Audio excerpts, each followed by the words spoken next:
Schluter Systems offre une variété de systèmes pour la pose de carrelage, notamment des membranes de désolidarisation et d'étanchéité, des systèmes de douche et des panneaux de construction.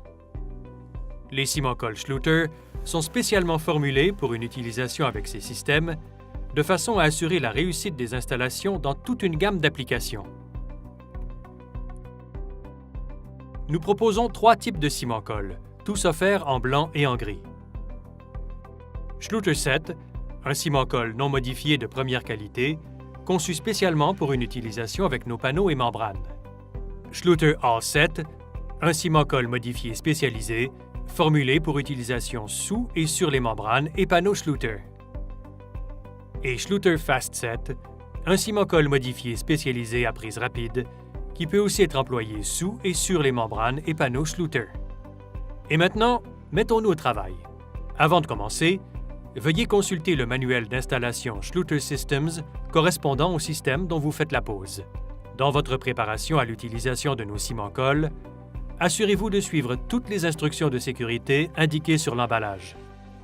Portez des gants, une protection oculaire et une protection des voies respiratoires appropriée. Pour tirer le meilleur rendement possible des produits, il sera important de suivre les instructions visant la réalisation du mélange. Vous trouverez ces instructions, y compris les proportions d'eau recommandées, au dos des sacs. Utilisez de 5 pintes et demie à 6 pintes et demie, de 5,2 litres à 6,2 litres d'eau par sac de 50 livres, soit 22,7 kg de poudre All 7 ou Fast 7. Pour Schluter 7, utilisez de 6 à 7 pintes, de 5,7 litres à 6,6 litres d'eau par sac de 50 livres, soit 22,7 kg de poudre. Versez dans un seau propre la quantité d'eau propre recommandée. En versant l'eau d'abord, vous pourrez éviter la formation de grumeaux et réaliser un mélange homogène. Ajoutez lentement la poudre et commencez à mélanger. Pour les 3 ciments-colles, on mélange à basse vitesse, c'est-à-dire à moins de 300 tours minute pendant 5 minutes.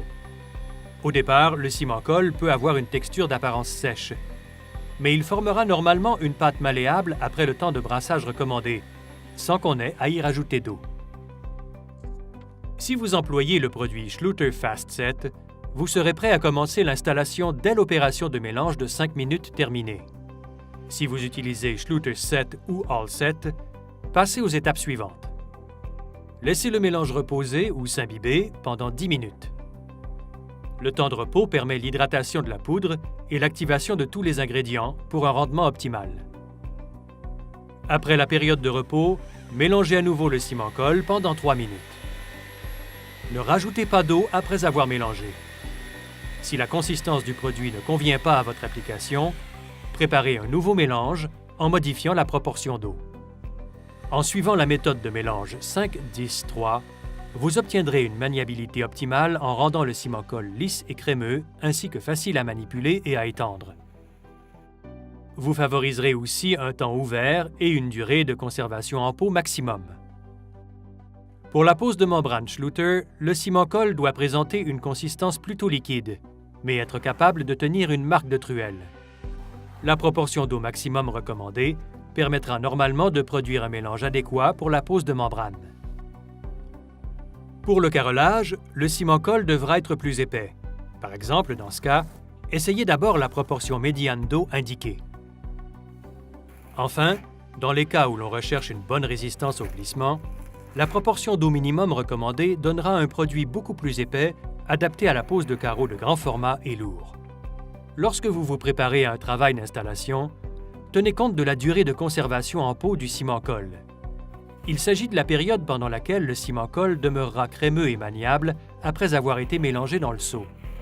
Dans le cas de Schluter 7 et All 7, la durée de conservation en pot sera de 2 à 4 heures, à des températures et niveaux d'humidité normaux. La durée de conservation en pot de Schluter Fast 7 est de 30 minutes.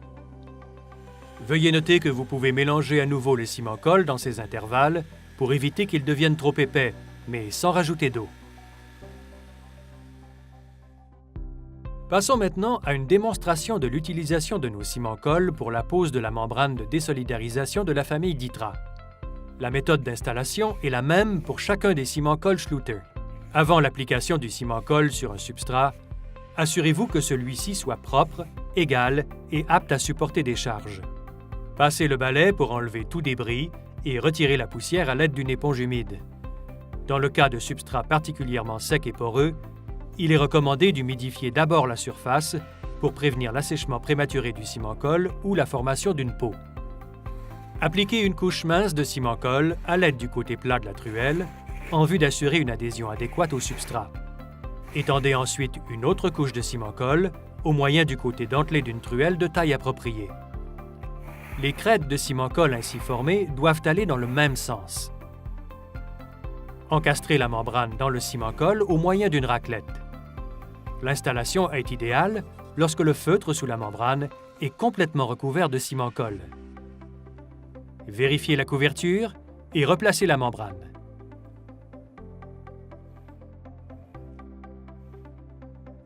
Observez le temps ouvert du ciment-colle. Il s'agit du temps d'exposition du ciment-colle étendu sur le substrat avant qu'une peau s'y forme. Si le produit forme une peau, retirez-le et appliquez-en une nouvelle couche avant de poser la membrane.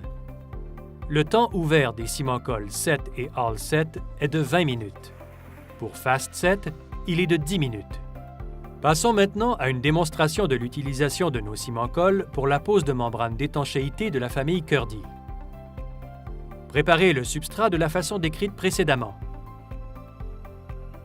Appliquez une couche mince de ciment-colle à l'aide du côté plat de la truelle en vue d'assurer une adhésion adéquate au substrat. Étendez ensuite une autre couche de ciment-colle au moyen du côté dentelé de la truelle. Encastrez la membrane dans le ciment-colle au moyen du côté plat de la truelle ou d'une spatule à plâtrer, de façon à assurer une adhésion adéquate et à retirer les poches d'air. Vérifiez la couverture et replacez la membrane.